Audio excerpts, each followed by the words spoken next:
کل کہانی ہے۔ مسئلہ تب ہوتا ہے جب کچھ ناسمجھ یا بے خبر اس دھارے میں شامل ہو جاتے ہیں، اور پھر زیادہ تر وہی سب سے زیادہ متاثر ہوتے ہیں، کیونکہ یہ وہ لوگ ہیں جو واقعی زمین سے یا مذہب سے محبت کرتے ہیں، چاہے انہیں زمین یا مذہب کی الف بے کا بھی پتہ نہ ہو، اور ان کی تعداد اتنی زیادہ بھی نہیں، لیکن وہ سچے یا سیدھے لوگ ہیں جو پیشواؤں کے شکنجے میں آئے ہوئے ہیں۔ وطنی پیشوا ہو یا مذہبی پیشوا، ان میں کوئی بھی بنیادی فرق نہیں ہے۔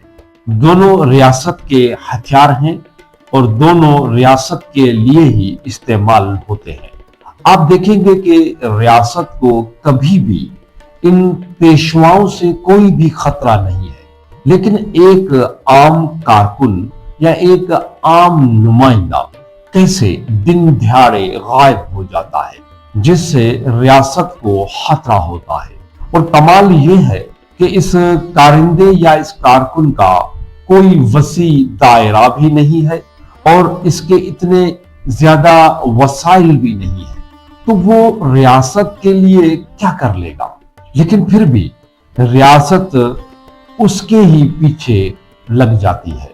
یہ کیوں ہوتا ہے؟ ریاست اس کارکن کو صرف اس لیے غائب نہیں کرتی کہ وہ خطرہ ہے، بلکہ اس لیے غائب کرتی ہے کہ وہ غیر متوقع ہے۔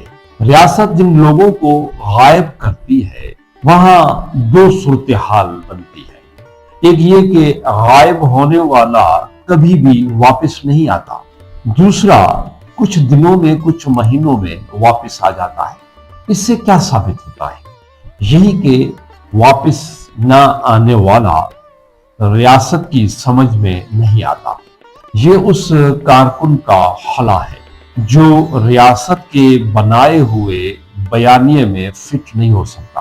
وہ سقراطی سچائی کا علمبردار ہوتا ہے جو اطاعت کے بجائے ضمیر کو اہمیت دیتا ہے، اور دوسرا ہے واپس آنے والا۔ یہ ریاست کو سمجھ میں آ جاتا ہے یا واپس آنے والے کو ریاست سمجھ میں آ جاتی ہے۔ آپ واپس آنے والے پر اگر کچھ دنوں کے لیے آبزرویشن کریں تو آپ کو کافی تبدیلیاں نظر آئیں گی۔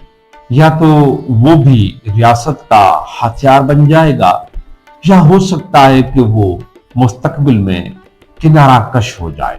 یہ کنارہ کشی بھی ایک طرح کی وجودیت پسندانہ بغاوت ہے۔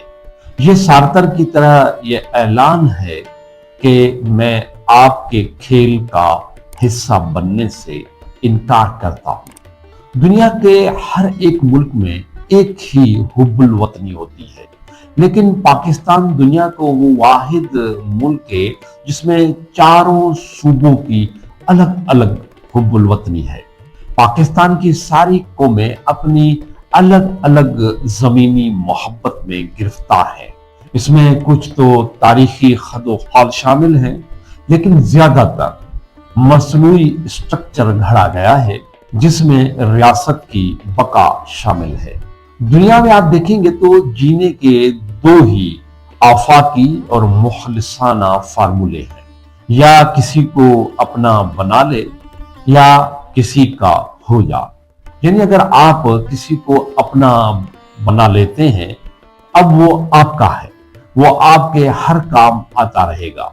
بدھ مت کا جو کمپیشن ہے یا یونانی اخلاقیات کی فضیلت ورچو بھی اس پر مبنی ہے، جہاں دوسرے کا وجود تمہارے وجود کی تکمیل کرتا ہے۔ جب آپ کسی کے ہو جاتے ہیں تو آپ کسی کے کام آتے رہتے ہیں۔ دونوں صورتوں میں آپ کا اور اس فارمولے کے مطابق دوسرے کا معاملہ چلتا رہتا ہے۔ اس فارمولے میں دونوں طرف اخلاص ہے، عاجزی ہے، سچائی ہے، لیکن وطن عزیز میں ایسا کچھ نہیں۔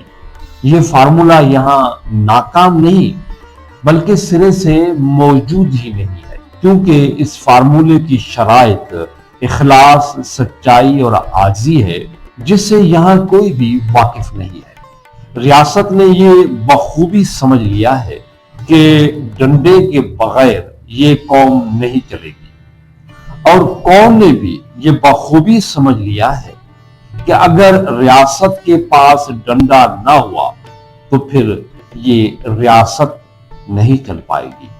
جب محبت اور معاشرتی تعلق ڈنڈے کی بنیاد پر کھڑا ہو تو وہاں اخلاص کی جگہ نہیں رہتی، کیونکہ اخلاص صرف آزادی میں پنپتا ہے، عاجزی صرف یقین میں پیدا ہوتی ہے۔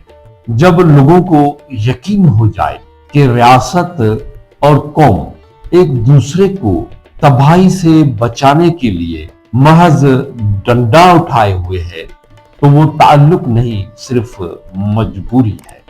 یہی وجہ ہے کہ ریاست اور اس کے مکین اب دونوں ٹھیک سے چل نہیں پا رہے۔